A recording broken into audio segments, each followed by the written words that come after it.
start. So we're just going to start the panel. All the speakers here, they're going to spend around 5 minutes introducing themselves, telling their story. If anyone has any questions or clarification in between that point, please raise them.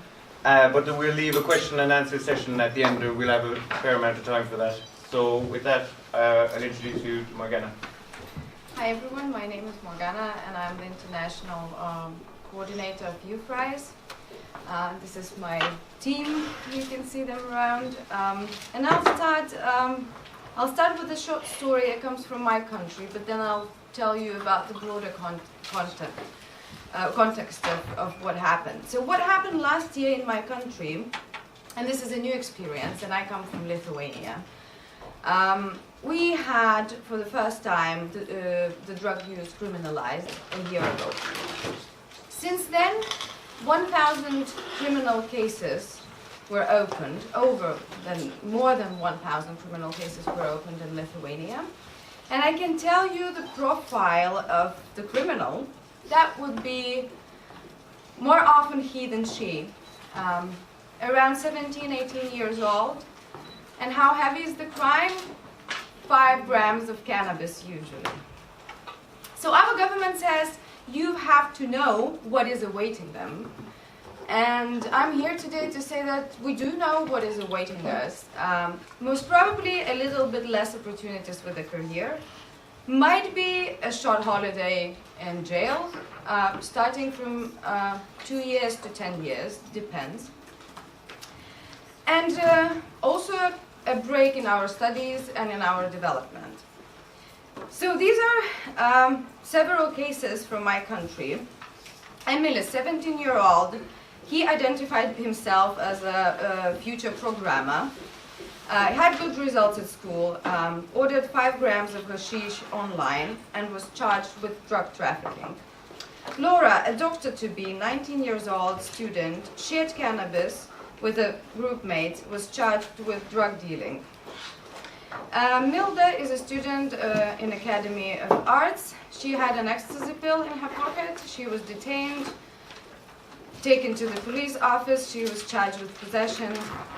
2 years of imprisonment is the minimum sentence, unless there are exceptions made.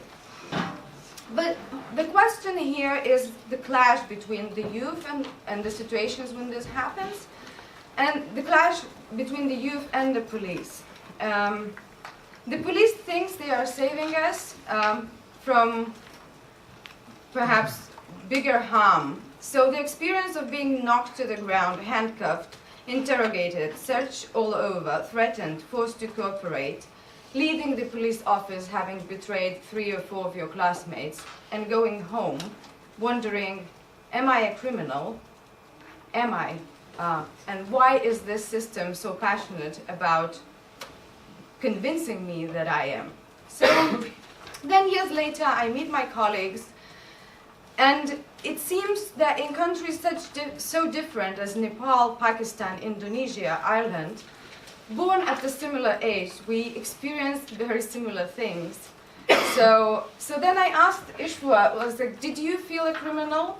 No, neither did I. Completely different worlds, very similar experiences. So so that's why we discussed the law enforcement problem, the legislation, but also how we encounter the police and how we see the police, who are supposed to protect and help us, but it turns to be a very different connection that we have. We discussed it in our team, in international team of the Youth Rise, and we realized that this has to be one of our priorities in our strategy and the work we do. The cooperation with police and the youth when it comes to drug use. One last thing I want to say today is I come from the environment, from the country where my parents still believed that beating children teaches them something. So I remember each and single case of being beaten by my parents. I don't remember what it was about, but I will never forget those incidences. But then I meet my friends who are having kids now, and when I enter their homes, I see books about children's psychology and children's development. So if it can be done on a micro level of the family, it can be done on a macro level of a state when it comes to developing the skills and the knowledge of our children, teaching them, giving them, equipping them with the knowledge and skills, and then letting them make their own better decisions. Cool. Thank you.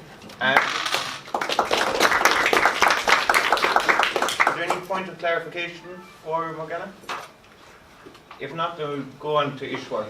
Hi everyone, I'm Ishwor from Nepal. First of all, I'm highly pleased about the admirable effort of all involved stakeholders to make this forum possible.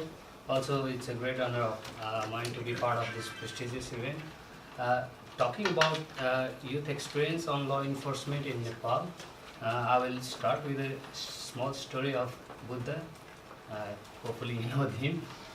So something like 2600 years ago, a young prince named Siddhartha Gautam, living in all comfort, left his injured wife, children, royal luxury in a search of curiosity to resolve the human frustration and in a search of inner peace. It started then and there. The world got the light of peace in form of Gautam Buddha, whose insights and findings still bless the millions of lives positively throughout the world today. So this is a symbolic story because this happens to everyone during teenage. Many youths leave home, live regular life, looking for inner peace due to the chaos brought by this modern life. Search is still for the same, but the means have changed significantly with the time. So today, drug has become the way of gaining relief and peace, though it's temporary. And prime place for youth is home, where love has to reside. Home is for comfort, a place where, to save your future. But when homes became a home where loneliness lies more than warmth, then the gap remains between generation living in there. It pushes generation to somewhere else than it has to. And reality, our home of development countries are no more home of definition, especially for people who use drugs. So when home suffocates, we try to breathe outside, but when society is also not free from infectious air of traditional boundaries, I would say, then the question appears big: where to go, what to do, how to find a peace of mind beside the problem of career, children, family, etc. Youths of today's generation, especially in the development countries like mine, are in huge despair. We became victim in many fronts. They say we are cause of hate of family. We are weakness to feel ashamed of. We are villains. We are social disease in society's eyes. Moreover, we are untouchable, incommunicable, a true evil in all sense, I would say. So eventually, even a school, the place of imparting knowledge, becomes the detention camp of hatred. People whose drugs are humiliated, even expelled from there. Also, I have gone through these phases. I was hated in home. I was hated in school, expelled from society. Had been sent to jail in criminal case. My offense was nothing, just to consume drug. I would say just to choose a different ritual to find an inner peace. And the story doesn't end here. It continues today too. Still, many youths are there carrying similar plot, similar action, similar climax, but different ending, because most of them cannot educate themselves in uneven condition, and they cannot pat their arms by themselves and say everything's gonna be all right. But the bigger tragedy of these stories is that they are the stories of outcasted people whom nobody cared, not family, not society, not government. So they remain they remain and get continued with different names and characters. Now question is, where is government? Where is law enforcement? And answer is they are there, but not for the people who are victims, but more to victimize them further. Many policies contradict to each other, which leads youth into turmoil. For instance, although needle syringe program are not unlawful, however, it is considered as a means to promote or facilitate the use of illicit drug and seen as counterproductive measures. Still, many people get arrested. Even I have been arrested for carrying needle syringe. And as a result, these arguments are accorded low weighting in policy analysis, and government continues to prioritize drug law enforcement over preventive or treatment-based response. Why it's happening is because the two ministries of same government sees the same problem through different lenses. Law enforcement agencies, for them it's a criminal offense, while for health ministry it is a matter of youth derailment and serious common issue need to be resolved for health perspective. So now what next then?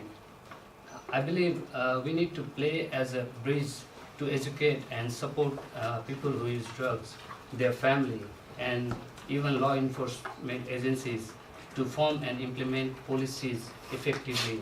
Here, prime objective has to be safety first. Safety in life, safety in education, safety in career, safety in drug use too, safety in all walks of life, and especially legal protection and human rights are must.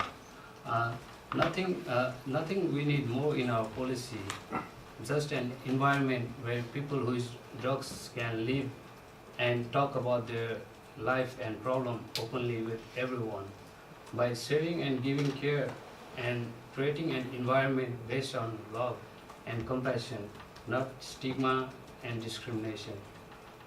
We need to build a broken bridge between family, school, friends, society, government, where drug users are embraced, not outcasted.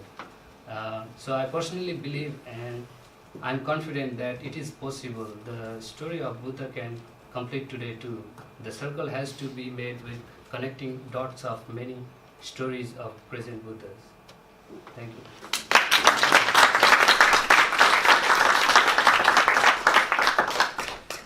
Is there any question for clarification? You were also working as an outreach worker at that time, were you? Yeah, I should. When you got arrested for carrying syringes. Peter? I'm happy to be here after all those stories. I'm Peter from Belgium. I'm a Deputy Chief of Police. I still am, active service. And I'm also advocating for legal regulation of all drugs, which sounds a bit controversial, definitely in an environment like this one. But there's a story. I had been trained as a military officer and then I became a police officer, and so I'm really trained into the war on drugs. I've been fighting this for 23 years now and I'm still fighting it every day. And meanwhile, in my free time, I'm trying to advocate for some other drug policies. That's because my brother died 11 years ago from heroin, cocaine, legal medication and alcohol. And at that time I started to think differently about what are we doing? What are we doing with this drug policy? I remember when he was still alive that sometimes my co-workers called me, Chief, we have arrested your brother, what should we do with him? So then I had to reply, what you do with every other normal criminal. So he got arrested, had to spend the night in jail, and I perfectly knew what was going on in that jail, because I know police officers, I know my guys, I know what's happening in those cold police cells, and it was my brother spending the night in those environments. But what was I to do? I was a chief of police, I couldn't make an exception for my brother. So I can assure you those were difficult moments. When I'm listening to your stories, I have to acknowledge what you say is true. It is true, it is happening. It is happening every day, it is happening all over the world. It is happening in Belgium every day. So maybe you should have asked the police officer who's really into prohibition, and there are a lot of them walking around these rooms these days. We tried to intervene this morning in an event and we didn't even get a chance because it was full of officers, militaries fighting the war on drugs, and they really believe what they are doing. But we didn't even have the chance to ask some critical questions. And this is, I think, a nice opportunity to confront you with what I do every day, so I'm not going to speak too long. I hope you will ask me some very difficult questions later on, which is, so I'm counting on you not to make it easy for me, because if not, then we are all going to applaud for each other, and then these side events do not matter. So please make it difficult for me. I heard people saying I hate police, and I really believe it. And definitely in an environment like this, I think a lot of you will have some bad experience with police officers. People who use drugs are still criminals according to the law, according to the international treaties. We must fight criminality, we must fight people, we must incarcerate people, we must arrest people, search them, put them nude in front of us, make them bend over in order to see that there's nothing hidden in their vagina or anus. And I can really imagine that this is very, very stigmatizing. We are part of the problem. And as a spokesman of LEAP and as a spokesman of anyone's child, I have no problems in admitting that we are part of this problem. I think that's enough for an introduction. If anyone is a staunch defender of prohibition, you'll have ample space to argue your point later. Joana? Can you? Well, I'll go quickly on the decriminalization policy, Portuguese one. I'm from Portugal, but I wouldn't be that much focused in this reality. I would bring the opportunity to analyze the whole spectrum of drug policy. Like we are here, an international system is completely prohibitionism oriented, and then until the legalization point we can find middle steps such as the penalization or decriminalization. So this was the approach Portugal brought 17 years ago. We are all aware of that. Many people have been talking, including here, on this topic. I just wanted to stress some points. Whenever youngsters or elders are caught by the police and taken to the dissuasion commissions of addiction, as they are called, even if 70% of the people are non-problematic users, this dissuasion has a paternalistic approach since people, and especially youngsters, have this intervention from the police. So the police goes to whatever is using drugs in public space, randomly, depending if well, for me, for instance, I would like to bring my own experience, but I never got caught, maybe because I'm white, maybe because I'm not really in public spots smoking sometimes, other times not, or whatever. But I got lucky because all my friends have been there, and all the people I know, even in schools, inside schools is also possible, the police goes there and forward people to a dissuasion commission. So the intervention, whenever the police arrives, is really prohibitionism oriented. They even tell you that it's illegal to use drugs, and that it's crime, and it's not a crime, okay? It's an administrative offense. It's not a crime, and it's not possible that police are not aware of the law they implement, because if I have to be aware of what is reinsertion, what is dissuasion, what is law enforcement, and what is treatment, they should have also know that people use drugs and there are harm reduction services available, and they do not know. So, and second point is this perspective on behavior control. So we try to change behaviors through this approach through psychologists and law and social assistant team. But in the end, the behavior is not changing, also because the occurrences of people taken, especially youngsters, to the commission of dissuasion are rising. So the behavior change is something that is not controlled by the policy change. And the third thing is that users still punished. They get a fine if they go there the second time. They can get a fine as well if they miss the first appointment and the dissuasion commission. And they can be invited to treatment, which is not invitation. they are obliged to go to treatment. If not, they have to do volunteer work, okay? Either getting into court, depending on the quantities that people have, because it's allowed that we can have like 10 diary doses. That means, for instance, 25 grams for weed, 5 grams for ash, 1 gram of speed, 2 grams of cocaine. But if it's more than this, court is the first option. And if it's not, it's depending on the behavior of the person and the intervention of the psychologist that is in front of you. So whenever people are taken by the police, they are afraid of the intervention of this abuse of authority, also stating that most of the times is illegal and prohibited and crime when it's not. People go there and just lie to the psychologist. I'm not using drugs anymore, okay? I want to go home, so I will just lie, and I'll come back later on if they find me again.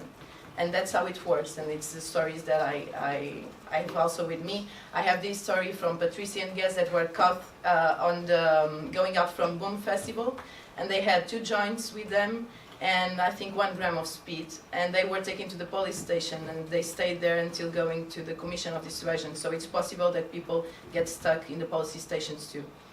For many hours, and even nights. If we are talking a special occasions such as New Year's, I know people that have been 2 nights in prison waiting for them being forwarded to a commission. Okay. Apart from that, I know also a story from a guy, Joana. He was in a school, he's 13 years old, and he was caught by the professor smoking hash, and they called the police, and the police was like, this is not with us, because we do have a special intervention with the police in school, the security public police, but it's about cities and not about villages, no? So there was this impasse, what the police does, what should we do, should we take them to the police of the Dissuasion Commission? And in the end, what I bring here is the need of integrate police also in these procedures, okay? Because if families got involved, whenever we are talking about a minor, we should also bring the police to the commissions to see how it works, the approach, and to not be only prevention abolitionism oriented, to be harm reduction oriented as well. Because what people need to be safe, and especially youngsters, is to be taught on the risks and on the pleasures of every substance, and to have harm reduction services such as drug checking services, either voluntary based appointments for whoever is looking for help regarding drug use, and not this obligation and compulsory treatment that still exists. And that's it. I know our situations are pretty much different, but I want to recall you, whenever you recall for decriminalization, also think that it's still a prohibitionist approach to drug use, okay?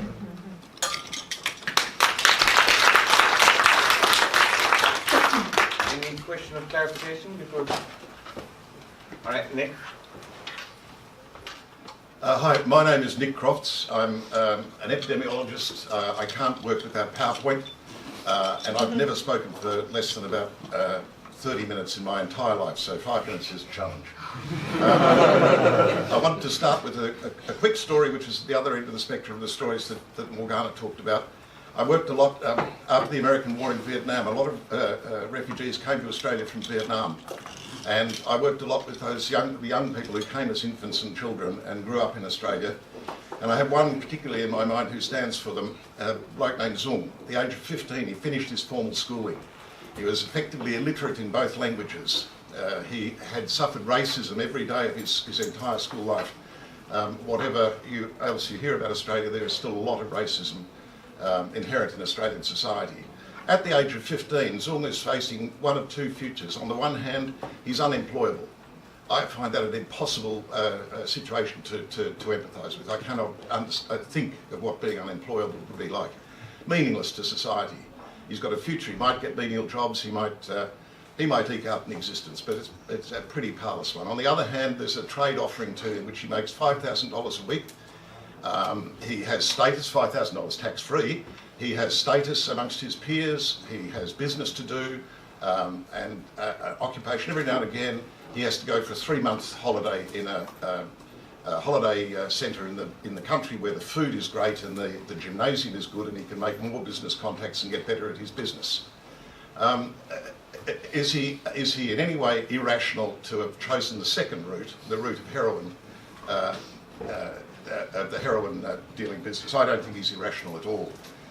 And that's my conclusion before I get into the talk. That the more I look at drugs, the more I see people. That the more I look at what we do about drugs, the more I see how very good we are at making things worse and how very poor we are at making things better.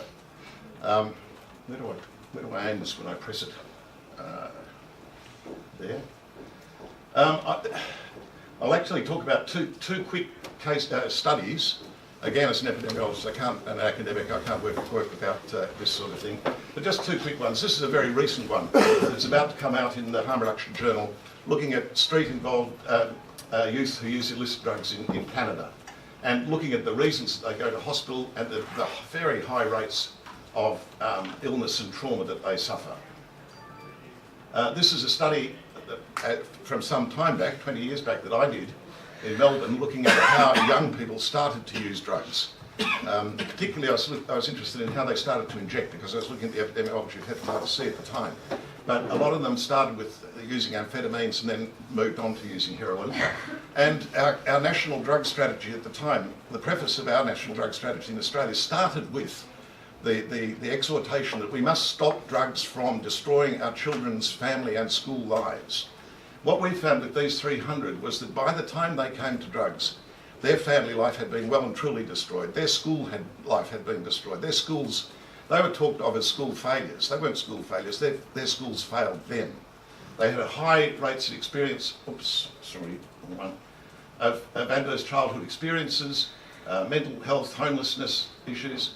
And the reason they got into drugs was far less to do with the drugs than with the society that it took them into, that they got acceptance, they got, again, like Zoom, they got business to do, they got social relations to follow through, which we're not offering in the other society that our governments and our societies offer them.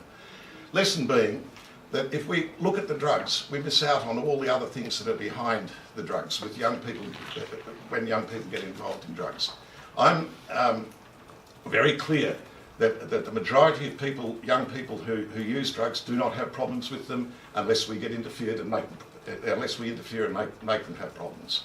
Those who do have problems with the drugs and who have problematic lives because of their drug involvement are always there for other reasons. And if we look at the drugs and divert our attention away from the other reasons, why did the Australian government provide English lessons for Zoom? Why is there no rehabilitation counselling, employment counselling for Zoom? Why is government not interested in providing those services, but rather looking at ways to make things worse? Now, I want to leave you with just a little fantasy. I'm very involved. I'm the director of a centre called the Centre for Law Enforcement and Public Health. We work a lot with police and HIV in low and middle income countries, and police and public health issues globally. We currently, in most societies, we have two sectors. We have a law enforcement sector and we have a public health sector. In the law enforcement sector, we mix both catching criminal health sector, we mix both curing disease and promoting health and preventing disease. When it comes to allocating budgets, catching criminals always wins over crime prevention. When it comes to allocating budgets, curing disease always wins over health promotion. I would like to try a third way, which is to have a third sector where we bring together the activities of health promotion, crime prevention, community safety, well-being. We have a whole range of different disciplines involved in that. Now, whose responsibility would that be? There's a lovely book out at the moment which I recommend to you called The End of Policing by a bloke named Alex Vitale from Brooklyn.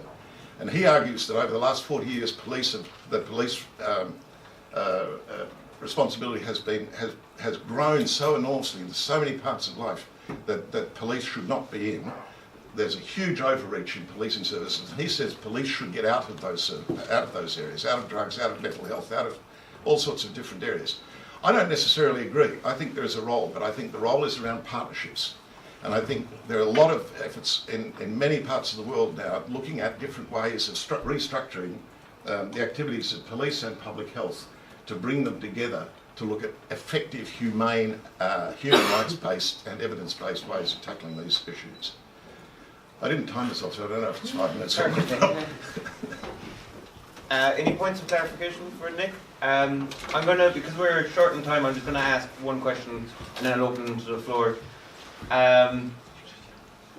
Me and Peter and I were talking, and I told him that I used to hate police when I was a teenager, and I'm sure that's an experience that a lot of people have.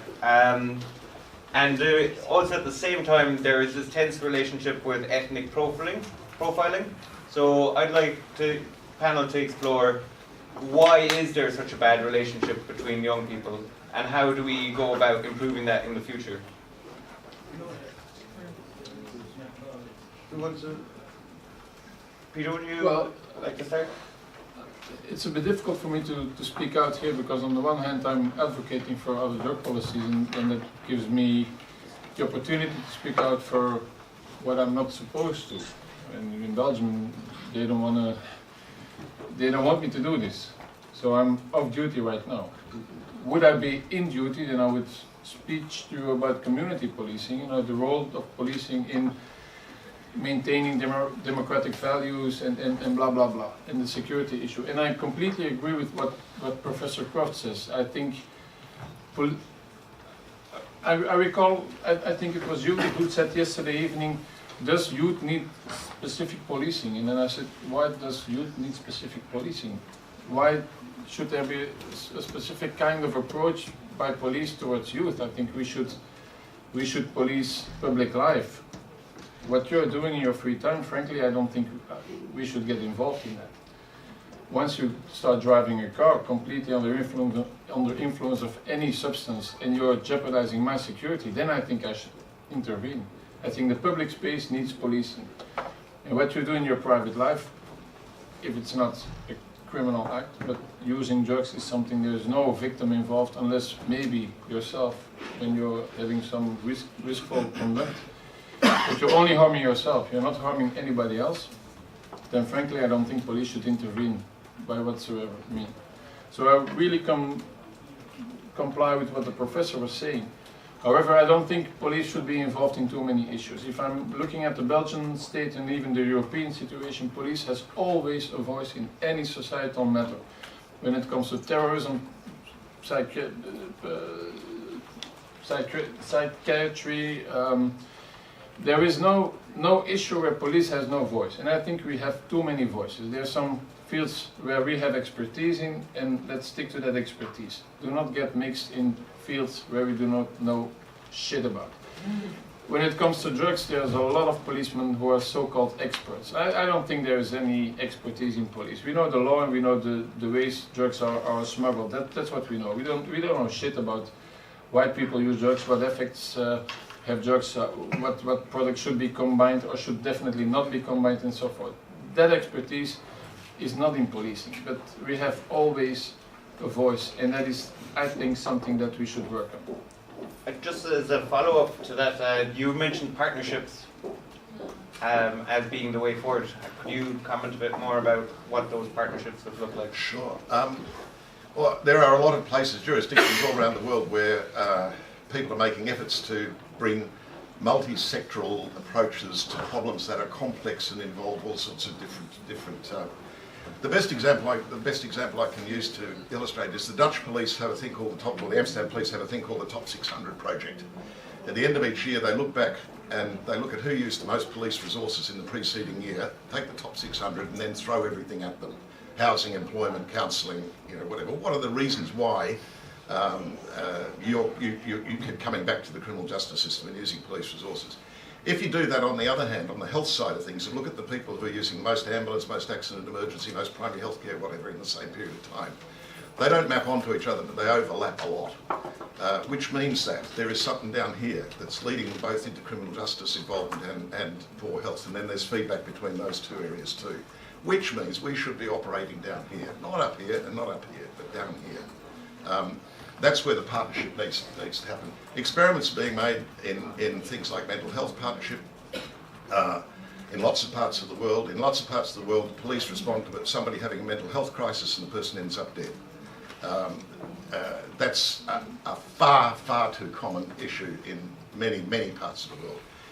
There's lots of places now that are trialling or are starting to introduce joined up responses where mental health and police respond together, with a very clear understanding that each has their own responsibility and learning how to work together in the police, ensuring public safety, the mental health person working to calm things down. The Dutch police, again, sorry I'm talking so much about the Dutch police, but I live there and I like working with them.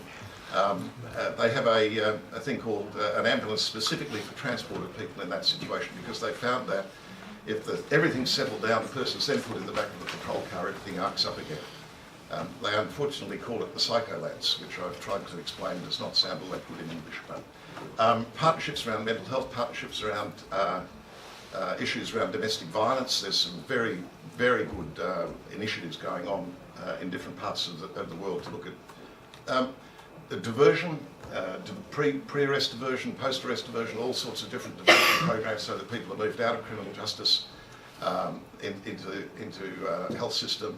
One of the things that really worries me about that is that you have situations in, you have a lot of programs in the Western world, in the developed world, where diversion programs are increasingly being used for mental health issues, for drug and alcohol issues, for social diversion, for people who are involved with criminal justice because of social issues. In low and middle income countries, what do you do?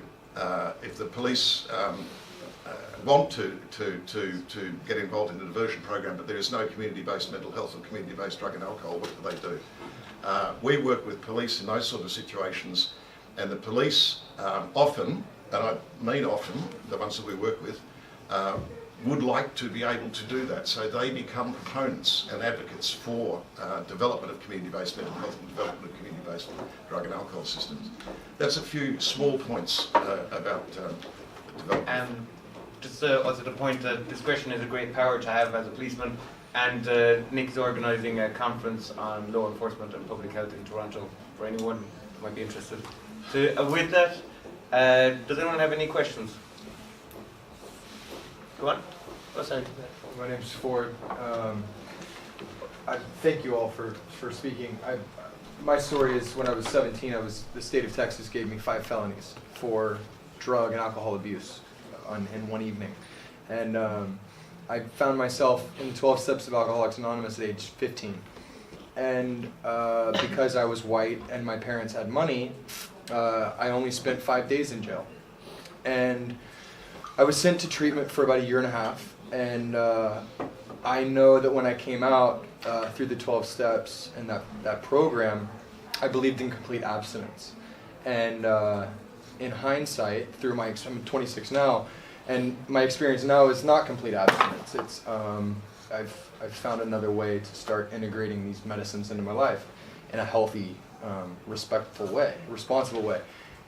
When you said earlier, I know that I'm very focused on education and teaching youth about drugs. And so if you interject down here before they reach the legal system, I'm very inspired by that strategy. But there's still addicts out there currently.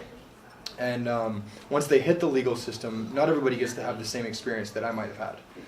How are y'all seeing, are there any states or governments right now who have some sort of drug abuse program, treatment program post coming into the legal system that you see is actually working, that's maybe not promoting complete abstinence, but is actually educating in conjunction with suggesting abstinence for a little bit while you kind of understand yourself better and then move back into the regular world?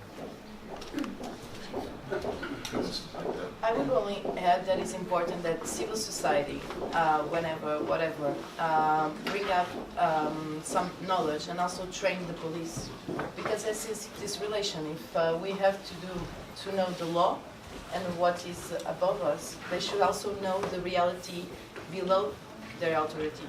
So this training, especially regarding drug use, is very much important. When my friend was telling me about the boom experience of being caught after the festival, she told me she had to help the police guy to identify the substances that the other guys had because he had no idea of it, what it could be. So I think it's very much important, this training relation question, and then to integrate police in all the procedures with youngsters and to attend that the problem will never be drugs. Like the problem can be people and centering people and not like in a health approach, because in the end, if we are talking about youngsters, we are talking about lives and then human rights and not patient criminal approaches on the problem.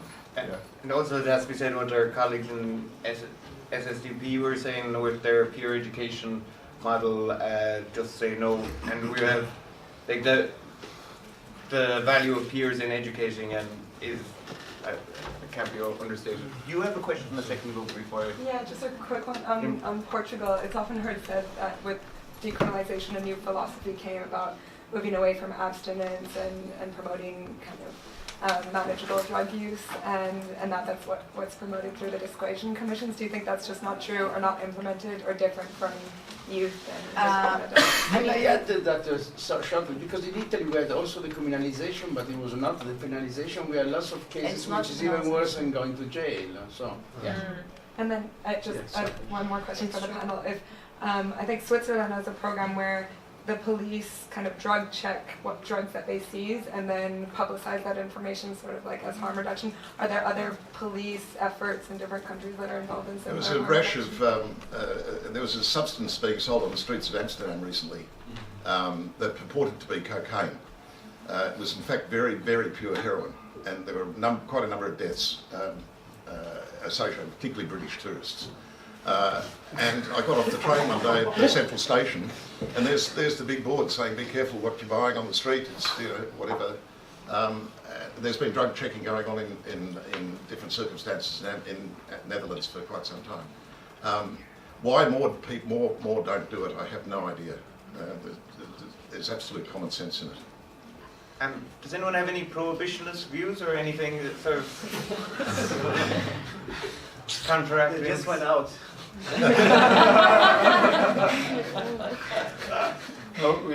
I would like to add something. We have an early warning system in Europe when all countries share information about drugs that are found. But frankly, that's harm reduction for drug policy. Because if you and then we go into the story of legal markets. You don't need to check alcohol because it's on the bottle. So this whole harm reduction narrative is also, frankly, not. I don't think it's always helping the cause. Focusing on harm reduction is not helping the cause, I think. I think most of the times we are trying to fix whatever we do with this drug policy, like with this reductionism approach, and harm reduction is a way to fix it. It's not a way to solve it. In the civil society, we're calling it apparently tertiary prevention. Tertiary prevention, like harms that aren't. I think that's right. If we had good policy, we would not need harm reduction. Because good policy would be reducing harm.